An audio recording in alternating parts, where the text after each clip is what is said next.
Welcome to Section 2, Part 4. Now you may have noticed I removed the rock castings in that corner. Most likely they'll go back in there, but I need to take them out so I can determine what I'm going to use for a track plan. Most likely it's going to be very similar to what I had before. Now previously I had a bridge in here.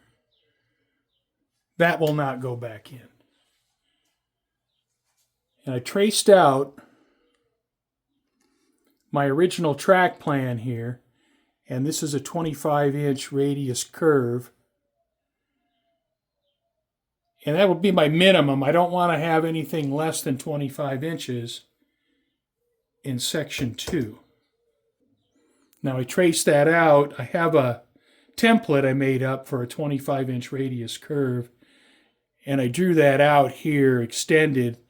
Now, I'm not going to bring the curve out that far, but I just want to know where the radius is. Now, you might be able to see here where the roadbed was previously.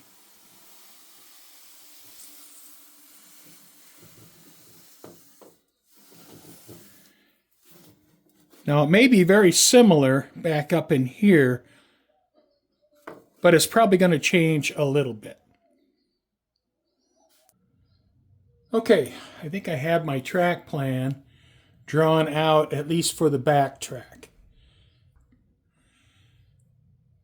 And there'll be a slight alteration from the original track plan. And you can see the original track plan right back here. So I'm continuing the curve into the bridge, and then having a more gentle curve curving back in behind the helix. The next thing I need to do is calculate my elevation changes. I need to drop 2 inches across the benchwork from here over to the other side where the existing rock work is. Well, here at the high point of the helix, I need to transition out from 2% grade on the helix to 0% coming out. So I use this big old sanding block, and I sanded down this first layer of ply on the helix roadbed here. And I'll use this 3/16 plate because that still gives me plenty of clearance here between the rail and the bottom of the helix. I can't use a 1/2-inch plate here because then it'll take up too much vertical space. And so with this 3/16 sub roadbed and 3/16 cork roadbed, I'm going to be even with the top of the high point of the helix. And so then I can come out at 0 degrees. Now I'm going to be cutting down the foam so when I lay down that piece coming out of the top of the helix that it's level. So I have my fence set, be cutting down these foam blocks.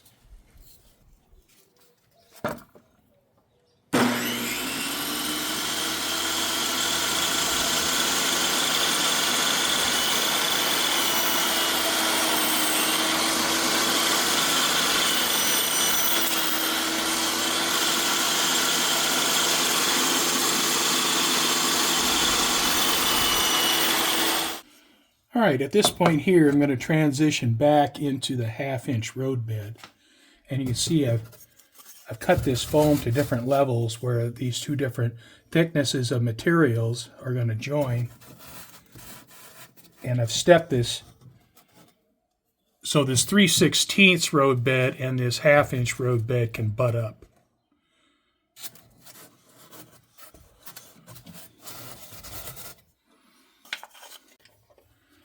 All right, so these pieces meet up pretty well. Now this piece of ply is 53 inches long. And I mean, just a rough off the top of my head calculation, 2% of 100 inches is 2 inches.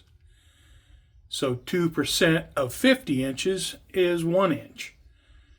So this is 53 inches, and so I'm going to lower this end of the roadbed 1 inch. And so the grade will be just slightly less than 2%. All right, I've cut foam under here to straighten out this piece of roadbed here. All right, I think I have it pretty good. This plywood is sheathing plywood, so it's not exactly the highest quality, but so I got a little bit of warpage I have to deal with. But you can see I have it pretty flat. And if I go down to this side, you can see this is also pretty flat. This piece of plywood is not the best piece of plywood I've ever had to work with. It's got some warps in it. So what I did is I cut all these reliefs in it, which makes it easy to bend. And so when I glue this down and I weight it down, I can bend it and it'll take shape. If I didn't cut these reliefs in it, it would be very difficult to get the warp out. And I have it cut here and here and here where it rests on top of the risers. I have all the foam risers glued into place using power grab, and you can see the grade is just about where I was wanting it to be. Just about 2%, just a little bit under 2%. So things are looking pretty good here. So I'm going to let all these foam risers here and underneath this long piece of roadbed, I'm going to let those risers set up, have power grab, gluing them to the benchwork. All right, I cut this piece of roadbed here. This is not set to the correct angle. I just have these pieces of foam holding it up in place. Going to let these foam risers here and underneath this long piece of roadbed, I'm going to let that power grab set up for a few hours. I've had this glued up overnight. Go ahead and remove these clamps.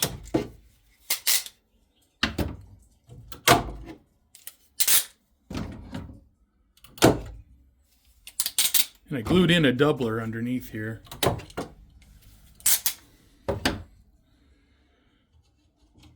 And I got some glue squeezed out there, but you can see that this is where the upper point of the helix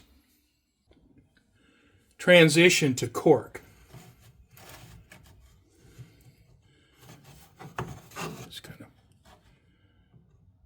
There might be some minor sanding required to get these to be a perfect flush fit.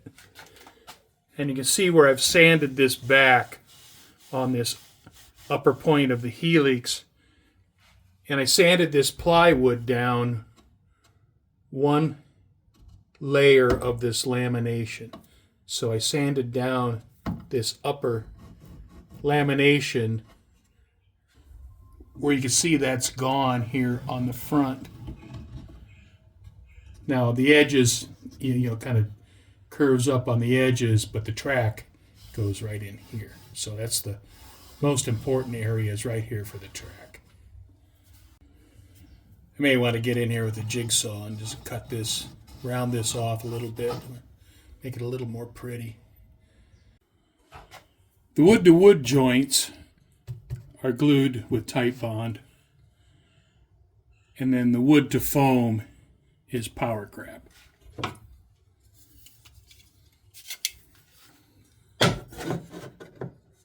And you can see this is almost perfectly flat.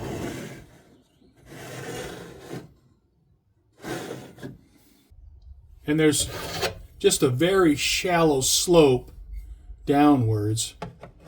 You can see it's almost perfectly level with just a very, very minor slope downwards. And again, you can see this is just perfectly flat. It is time to get this piece of roadbed glued into place. Now I know this is a big piece of plywood here, but it's going to support mountains in the back. It's going to support mountains here in the front. And it's just going to have a 4-inch wide path for the track to come through. But this is going to be a canyon in here. So that's why I cut such a large piece. And I cut the slots in the plywood so I can bend it because this piece of plywood was warped. You know, I bought sheathing grade plywood, and even, you know, a 4x8 sheet, a 1/2-inch sheathing grade plywood is $50. And I'll make it work, you know. I cut these slots in here, cut it down to the depth of just one ply, one lamination of ply, and that way I can bend it, and I can take just about all of the warp out of it. And these little gaps here, they're not going to matter at all. So I'll get it glued down real well with power grab, and it'll be fine.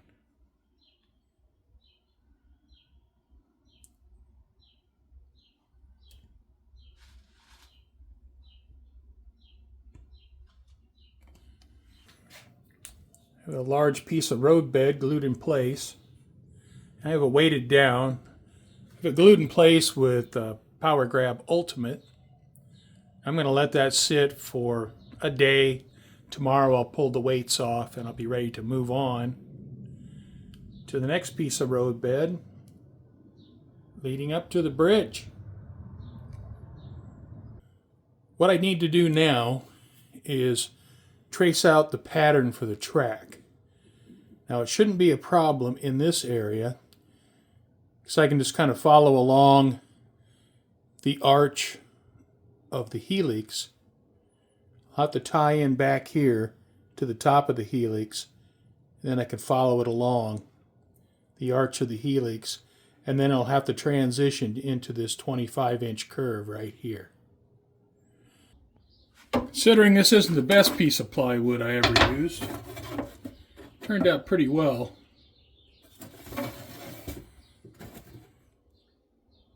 And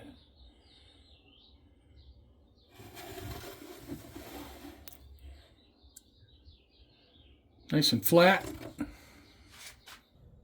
Now it's not perfectly level, but it's pretty close.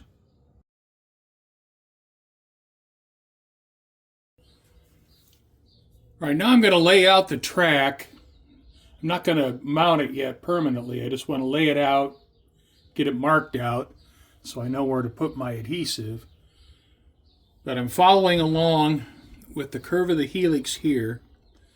I need to straighten it out here. And then I start curving it around this piece of roadbed up here. I want to keep it 2 inches from the edge. It's not very critical here because I'm getting to a point where you won't be able to see back in here because there's going to be a canyon, and I probably won't even scenic back in here. But I have a 2-inch mark right here, and I'm just going to go with that. And I have marks right here. So I have a 2-inch mark here. I have a 2-inch mark here. So 2 inches here, 2 inches here. I need this 2 inches on each side for rock castings because there's going to be a canyon here on both sides, and this track's going to be running down in a canyon.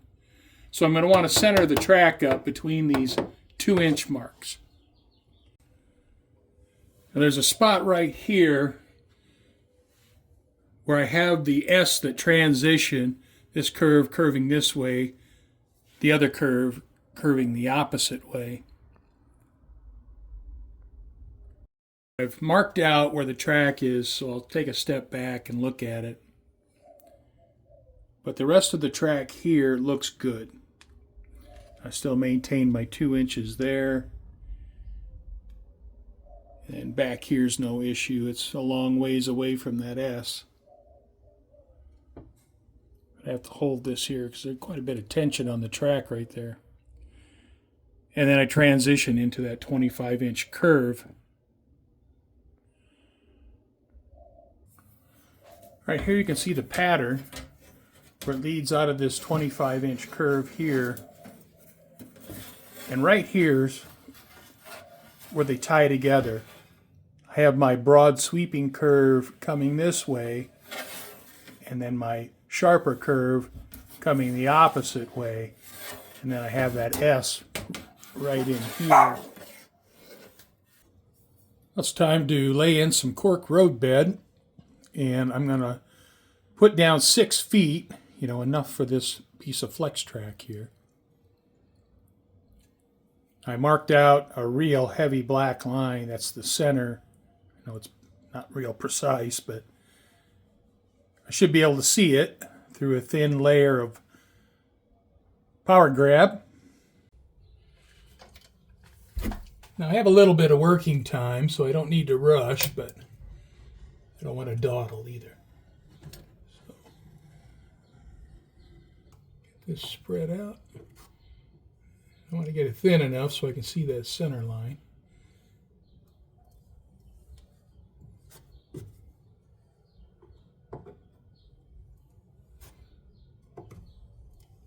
All right, now when pulling this cork apart, it leaves a pretty rough edge, but I can sand that out once I get it glued down and the glue dries. So I'm not worried about it right now.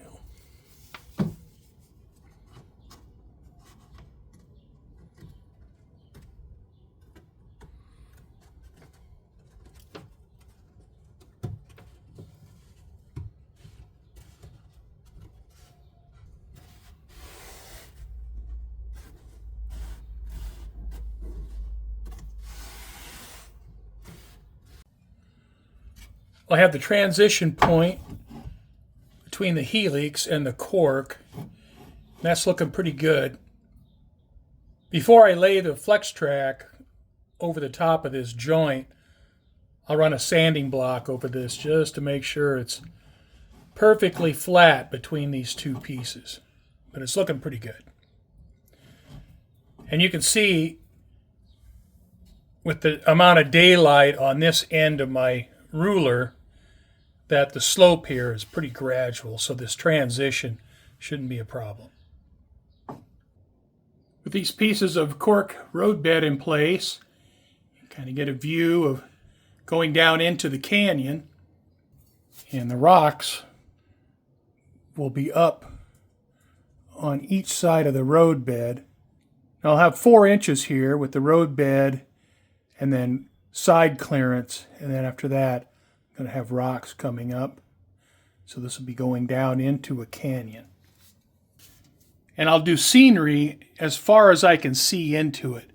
Once there's a point where I can no longer see into the canyon, well, I'll stop doing the scenery, because there's no sense of doing scenery in here when you're never going to see it.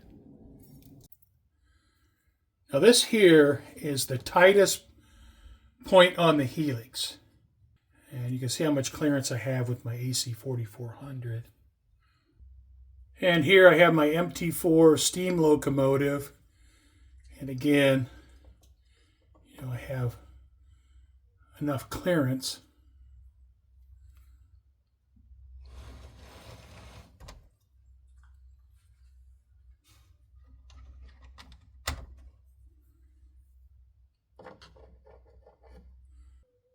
And lastly, to check it with a 90s era high cube. And it is getting close, but I do have clearance.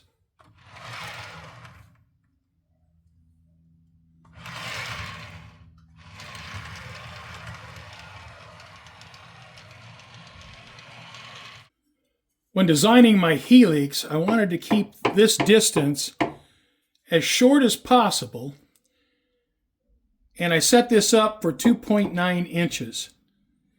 Now I add in the code 83 track, which is 83 thousandths, and the thickness of the ties, and then I go from a 2% grade here to 0 here, and this is pinching down.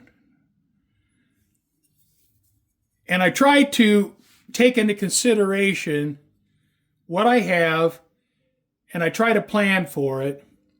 But to be honest, I just got lucky here. And my later high cubes just clear by about 1/8 of an inch. And I would have liked to have used, thicker plywood here than this 3/16, but I knew I was going to have clearance issues. I do have a doubler glued in way towards the back that clears the track. And that stiffens this piece up a little bit. You can see the doubler right back here. And the reason for me going 2.9 inches here instead of 3 or 3 1/4 is simply the height. Because I end up with almost 8.5 inches of height between the benchwork and the top of the Helix, and I have to drop 2 inches across the benchwork to the other side of the layout, where coming out over there it's at 6.5 inches. So the more height I add here, or the more spacing I add here, the steeper the grade has to be for the two sides to match up. I have this solder joint made, and I have the outside feeders soldered onto the flex track. So I believe now, go ahead, use some power grab, and glue down the flex track. I have the track glued down, and I'll let this sit overnight. Make sure the power grab cures, and then tomorrow I'll solder on the inside feeders.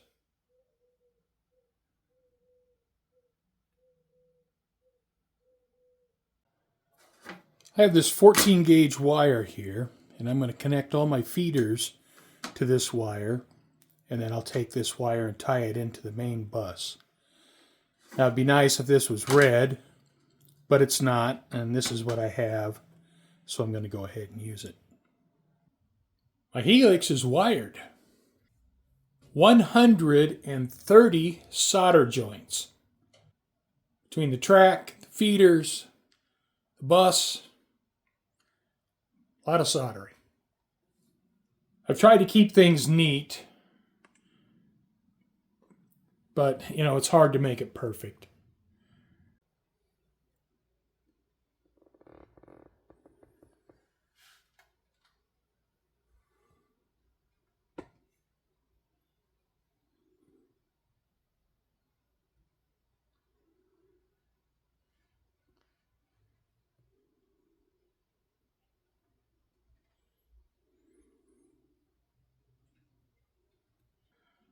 What I need to do now is take this alcohol and this brush and clean all the solder connections on the track and remove any flux.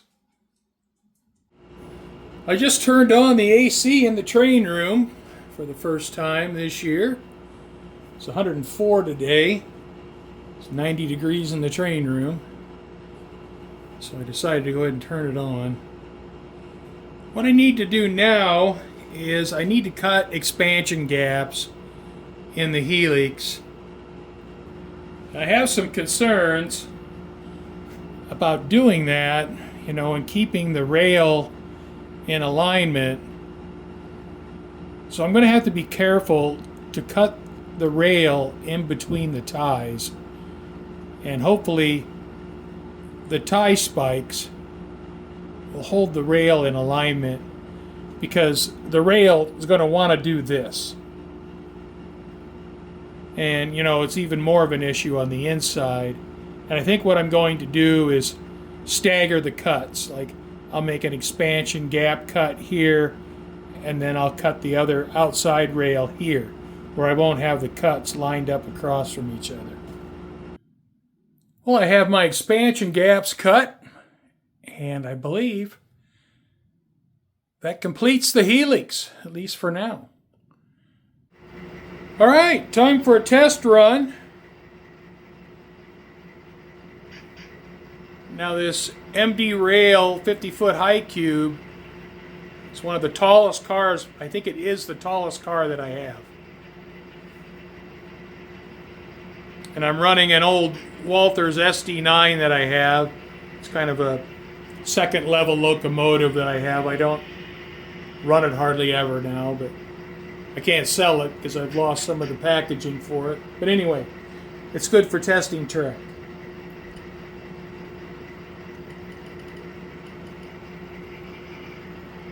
I'm going to test out the Helix. And if there's any clearance issues, well, Boxcar's going to find it.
Now this is the tightest spot in the Helix, right here.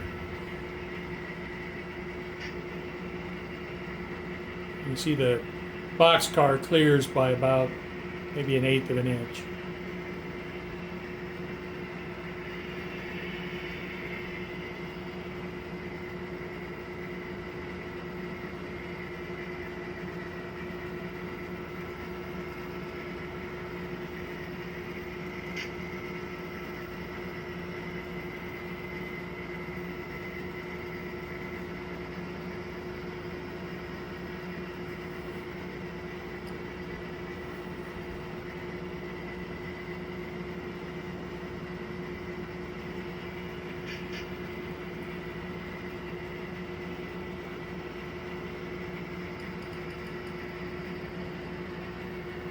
And here's where I transition from 2% to 0.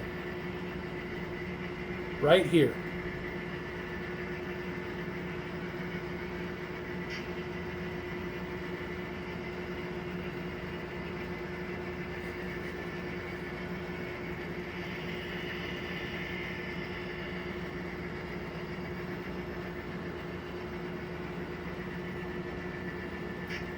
And at this point, it'd be coming down through the canyon.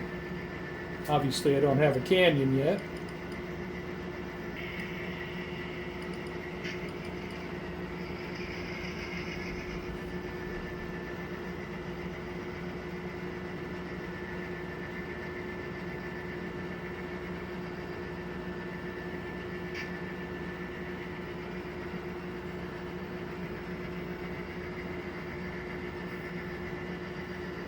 And the transition point from 0 to 2% is right there.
All right, well, that's a successful test. So I believe the Helix is completed, at least for now. So I'm going to be moving on to the next part of section 2. And I want to thank you for watching. And I hope you come back and join me again as I continue rebuilding section 2 of my layout.